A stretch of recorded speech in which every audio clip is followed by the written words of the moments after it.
السلام علیکم عزیز طلباء. لاسٹ ٹائم ہم پڑھ رہے تھے صدر پاکستان کے متعلق. اسی ٹاپک کو آپ کے آگے لے کے چلتے ہیں. آج ہم پڑھ رہے ہیں صدر پاکستان کے اختیارات ہیں، ان کے پاور جو ہیں. صدر بنیادی طور پر ملک کے اتحاد کا مظہر ہوتا ہے اور پوری قوم اسے اپنا نمائندہ تصور کرتی ہے. 18ویں ترمیم کے بعد صدر اپنے اختیارات وزیر اعظم کے مشورے کے مطابق استعمال کرے گا، جو کہ درج ذیل ہے. سب سے پہلے پڑھتے ہیں جو ان کے انتظامی یا ایگزیکٹو پاورز جو ہیں. صدر اب صرف انتظامیہ کا سربراہ ہے. ذیل میں اس کے انتظامی اختیارات کا جائزہ یا احاطہ کیا جاتا ہے. قانون کا نفاذ، ایگزیکیوشن آف لا.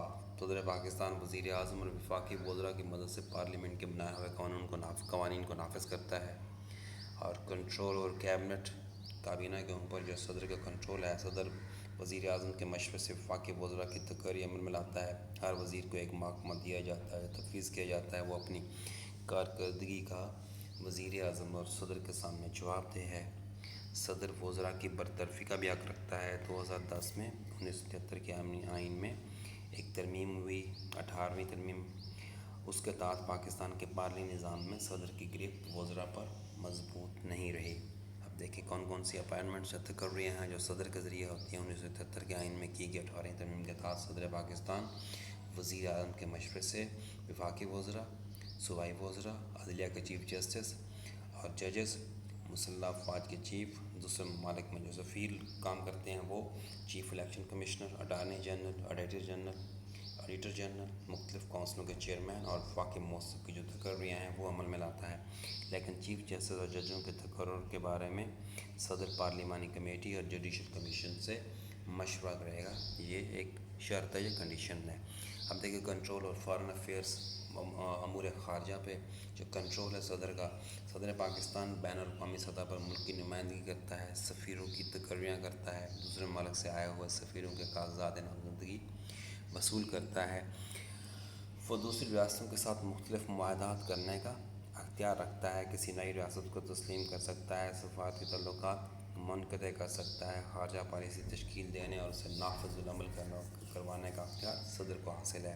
دیگر ممالک میں ایلچی اور مخصوص نمائندے بھیجنے کی اتھارٹی ہے اس کے پاس. صدر کا امور خارجہ پر کنٹرول صرف رسمی ہے. وزیر اعظم یہ تمام امور خود طے کرتا ہے. وفاقی امور پر جو آپ کا ہے دفاعی امور پر کنٹرول اور ڈیفنس. صدر کو دفاعی امور میں کچھ اختیارات حاصل ہیں. آئین میں کی گئی 18ویں ترمیم کے تحت وہ وزیر اعظم کے مشورے سے ہی joint chief of staff committee کے چیئرمین اور تینوں مسلح افواج کے جو سربراہ ہیں ان کی تقرری کرتا ہے. فوج کو حرکت میں لا سکتا ہے، اعلان جنگ کرنے کا اختیار رکھتا ہے اور دیگر ممالک میں فوج بھیجنے کی حیثیت رکھتا ہے. دفاعی جو معاہدے ہوتے ہیں ان کا بھی اختیار رکھتا ہے، لیکن دفاعی پالیسی میں بنیادی کردار وزیر اعظم کا ہوتا ہے. اس میں دیکھیں آگے ہیں ان کی لیجسلیٹو پاورز. قانون سازی کے اختیارات، بلوں کی منظوری، اپروول آف بلز. پارلیمنٹ جو بل پاس کرتی ہے اس کی آخری منظوری صدر دیتا ہے. پارلیمنٹ کے دونوں ایوان جب کسی بل کو پاس کر لیتے ہیں تو وہ بل آخری منظوری کے لیے صدر کے سامنے پیش کیا جاتا ہے. صدر اس کو دوبارہ بحث کے لیے پارلیمنٹ بھیج سکتا ہے. اگر پارلیمنٹ دوبارہ سادہ اکثریت سے اس بل کو پاس کر دے تو پھر خود بخود قانون کی شکل اختیار کر لیتا ہے. صدر اگر کسی بل پر 30 دن تک دستخط نہ کرے تو وہ بھی کیا ہے کہ خود بخود قانون بن جاتا ہے. اس کے بعد اجلاس کالنگ آف دا سیشن. صدر پارلیمنٹ کے ایک ایوان یا دونوں ایوانوں کا مشترکہ اجلاس طلب کر سکتا ہے. وہ مخصوص اجلاس اس کے پاس مطلب صدر کے پاس مخصوص اجلاس بلانے کی بھی اتھارٹی ہے یا اختیار ہے. صدر اجلاس میں کسی زیر بحث مسئلے کے بارے میں بات کر سکتا ہے. اب اسمبلی کی جو ڈیزولیشن آف اسمبلی یا برطرفی ہے اسمبلی کی، صدر اور گورنر ناگزیر حالات میں بھی اسمبلیاں نہیں توڑ سکتے ہیں، کیونکہ 18ویں ترمیم کے بعد ان سے یہ اختیارات واپس لے لی گئے.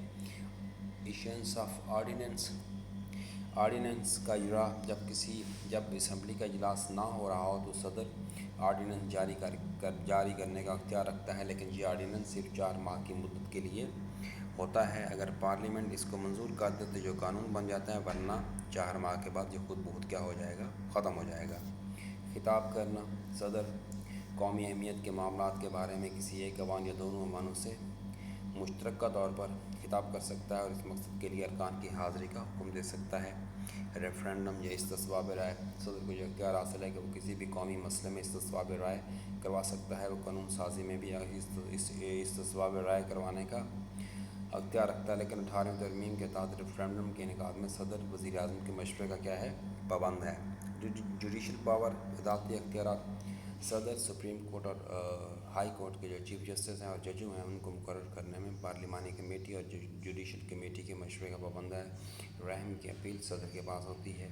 صدر مجرموں کی پھانسی کی سزا کو معاف کر سکتا ہے، جو اسے کنورٹ یا تبدیل کر سکتا ہے۔ عمر قید میں اس کے پاس اتھارٹی ہے۔ صدر کے پاس صدر کو سزا معطل کرنے کا اختیار بھی حاصل ہے۔ فائنینشیل پاور دیکھ لیں صدر کی۔ صدر پارلیمنٹ سے منظور شدہ بجٹ کی آخری منظوری دیتا ہے۔ اس کے علاوہ صدر بعض اوقات کچھ مالی منصوبوں پر اپنی پسندیدگی کا اظہار کر کے انہیں پایہ تکمیل تک پہنچاتا ہے۔ وزیر اعظم کے مشورے سے مختلف صوبوں کو خصوصی گرانٹ دینا صدر کے اختیار میں ہے۔ اس کے بعد ہے ایمرجنسی پاور۔ ہنگامی حالات کی صورت میں صدر کے پاس کون کون سے اختیارات ہیں؟ سیاسی افراتفری، فرقہ واریت یا مذہبی نفرت ہوتی ہے، اس کی وجہ سے منافرت کی وجہ سے ملک میں کسی قسم کی ہنگامی صورتحال پیدا ہو جائے اور صدر جو ہے نا اس سلسلے میں ملک کی سالمیت اور استحکام کو اگر خطرہ لاحق ہو جائے تو وہ ملک میں ہنگامی حالات کا اعلان کر کے تمام اختیارات اپنے ہاتھ میں لے سکتا ہے۔ بہرحال 18ویں ترمیم کے تحت صدر صرف رسمی اور نمائشی اختیارات کا مالک ہے۔ اس کی حیثیت صرف آئینی سربراہ کی ہے اور تمام جو اختیارات کا سرچشمہ ہے وہ بنیادی طور پر پارلیمانی نظام کے تحت 1973 کا جو آئین ہے اس کے اندر سارے کے سارے اختیارات کس کے پاس ہیں؟ وزیر اعظم کے پاس ہیں۔ یہ تھا آج کا ہمارا ٹاپک۔ انشاءاللہ نیکسٹ ٹاپک میں ہم یہ تمام چیزیں جو ہم نے صدر کے متعلق پڑھی ہیں، یہی جو ہیڈنگز ہیں ساری، یہ ہم جو پاکستان کا وزیر اعظم کا عہدہ ہے اس کے متعلق پڑھیں گے۔ امید ہے آپ اس لیکچر سے مستفید ہوئے ہوں گے۔ اللہ تعالیٰ آپ کا حامی و ناصر ہو۔